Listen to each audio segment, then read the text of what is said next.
تو اللہ تعالیٰ یہاں پر یہی بات کہہ رہے ہیں ولا جناح علیکم فیما عرضتم به من خطبۃ النساء او اکننتم به انفسکم، اور تم پر کچھ گناہ نہیں ہے اس میں کہ کنایا و اشارہ میں ظاہر کر دو ان عورتوں سے پیغام نکاح، یا پوشیدہ رکھو اپنے دلوں میں، یا تو تم اس کو چھپا لو کہ چلو بھائی اس کی عدت پوری ہو جائے گی میں اس سے نکاح کر لوں گا، یا آپ اشارہ بھی کر سکتے ہو کہ بھائی میں مطلب اشارہ کسی کے ذریعے سے کروایا جا سکتا ہے کہ بھائی میں کر لوں گا انشاءاللہ۔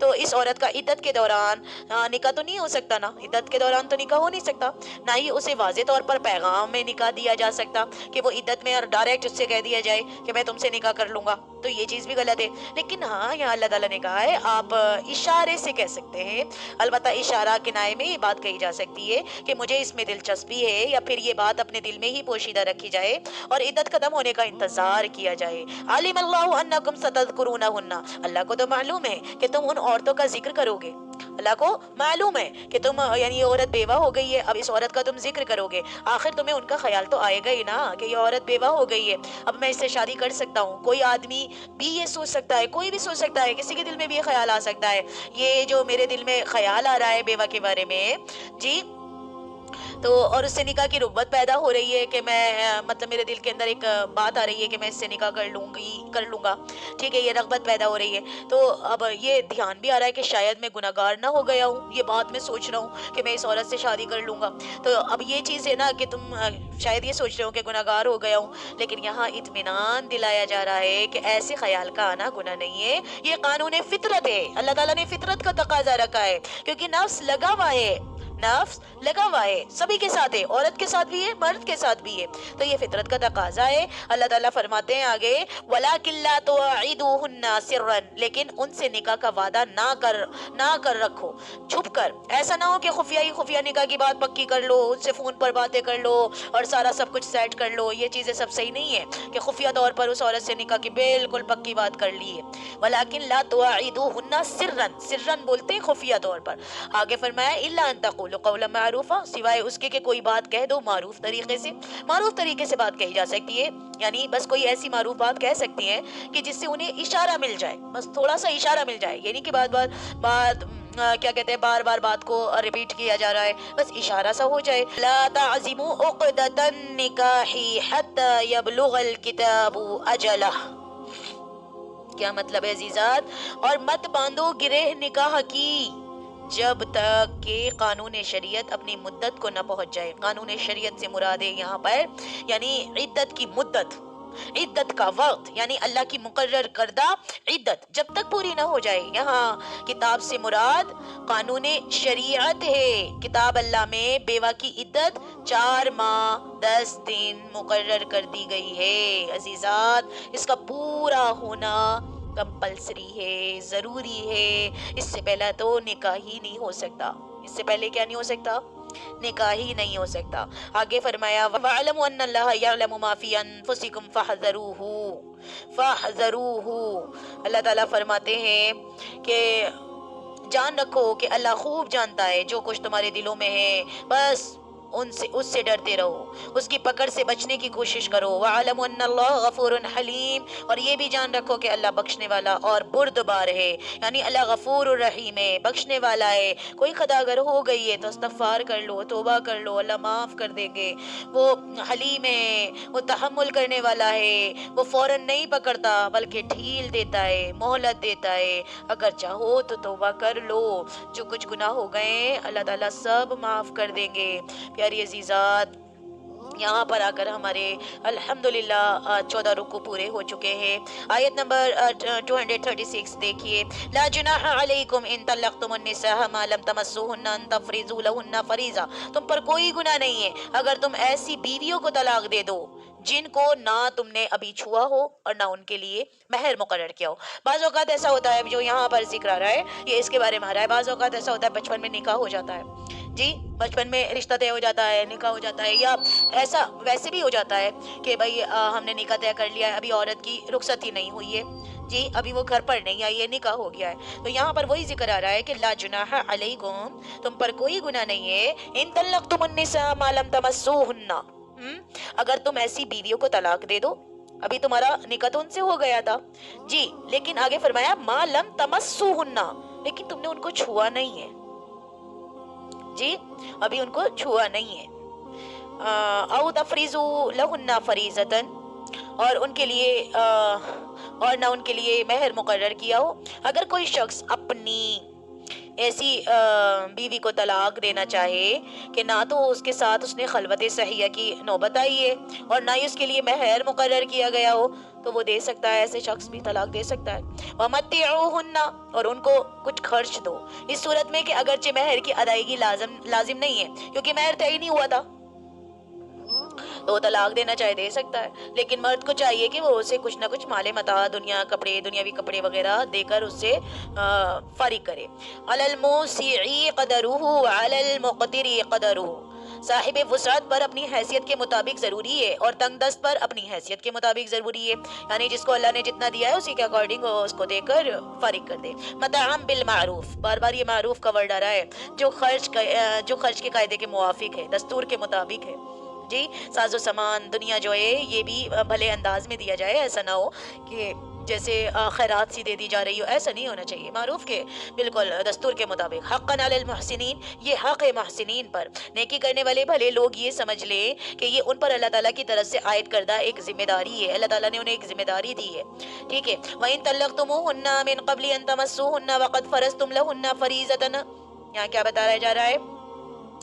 وَإِن طَلَّقْتُمُوهُنَّ مِن قَبْلِ أَن تَمَسُّوهُنَّ وَقَدْ فَرَضْتُمْ لَهُنَّ فَرِيضَةً، اور اگر تم عورتوں کو طلاق دو ان کو ہاتھ لگانے سے پہلے اور تم ٹھہرا چکے تھے ان کے لیے ایک متعین مہر، یعنی آپ نے ایک مہر طے کر دیا تھا اور ابھی تم نے اس عورت کو ہاتھ نہیں لگایا. بعض اوقات ایسا بھی تو ہوتا ہے، عورت ابھی گھر پر بھی نہیں آئی اور نکاح ہو گیا ہے، ایسا بھی تو ہوتا ہے، مہر وغیرہ سب طے ہو گیا ہے لیکن ابھی تم نے اس سے ملاقات نہیں ہوئی، ہاتھ نہیں لگایا. تو اللہ تعالیٰ فرماتے ہیں ایک آپ نے مہر متعین کر دیا تھا، فَنِصْفُ مَا فَرَضْتُمْ، تو جو مہر تم نے طے کیا تھا اب اس کا آدھا ادا کرنا لازم ہے. اس صورت میں مقرر شدہ مہر کا آدھا تو تمہیں دینا ہی ہوگا. جی اِلَّا أَن يَعْفُونَ، الا یہ کہ وہ معاف کر دے. یعنی کوئی عورت خود کہے کہ مجھے آدھا بھی نہیں چاہیے، یا کوئی کہے کہ مجھے چوتھائی دے دیجیے. جی او یعفو الذی بیدہ عقدۃ النکاح، یا وہ شخص درگزر سے کام لے جس کے ہاتھ میں نکاح کی گرہ ہے، یعنی وہ درگزر کر دے، اور اگر یہ گرہ مرد کے ہاتھ میں ہے وہ اسے کھول بھی سکتا ہے. عورت از خود طلاق دے نہیں سکتی، لہٰذا مردوں کے لیے ترغیب ہے کہ وہ اس معاملے میں فراخ دلی سے کام لیں کہ تم مرد ہو بھائی. وَأَن تَعْفُوا أَقْرَبُ لِلتَّقْوَىٰ، اور یہ کہ تم مرد درگزر کرو تو یہ تقویٰ ہے. اگر درگزر کرو گے تو یہ تقوی سے قریب تر بات ہے. یعنی وَلَا تَنْسَوُا الْفَضْلَ بَيْنَكُمْ، اور اپنے درمیان احسان کرنا مت بھولو، احسان کرنا مت بھلا دینا. اس کا ترجمہ یوں بھی کیا جاتا ہے کہ تمہارے درمیان ایک کو دوسرے پر جو فضیلت ہے اس کو مت بھولنا، یعنی اللہ نے جو فضیلت تم مردوں کو عورتوں پر دی ہے اس کو مت بھولنا. تمہارا طرز عمل ایسا ہونا چاہیے کہ تم اپنے بڑے ہونے کے حساب سے، یعنی کہ ایک درجہ زیادہ ہے نا مرد کا، ان کے ساتھ نرمی کرو، ان کو زیادہ دو. تم نے ان کا جتنا بھی مہر مقرر کیا تھا وہ نصف کی بجائے، آدھا دینے کی بجائے پورا دے دو. اگر اللہ نے تمہیں دیا ہے تو پورا دے دو. انہیں معروف طریقے سے عزت، تکریم، ان کی عزت ہونی چاہیے اور عزت کے ساتھ ہی انہیں رخصت کر دو.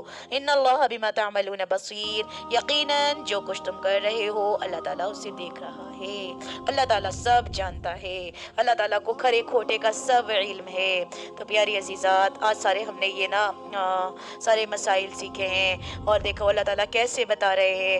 اللہ تعالیٰ ہمیں سیکھنے والا بنائے، اسلام کے احکامات، دین کو سمجھنے والا بنائے، دین کو اچھے سے سمجھیں اور اسی کے فالو کرنے والے بنے. ہم بالکل ایسے سمجھیں کہ اللہ تعالیٰ ہمیں راستہ دکھا رہے ہیں، تم نے یہ کرنا ہے، یہ نہیں کرنا، یہ کرنا ہے، یہ کرنا ہے، یہ نہیں کرنا. اگر اللہ نہ کرے کسی وجہ سے یہ سچویشن کریٹ ہو جائے تو یہ کام اگر ہوتا ہے تو اللہ کے حکم کے مطابق کرنا ہے.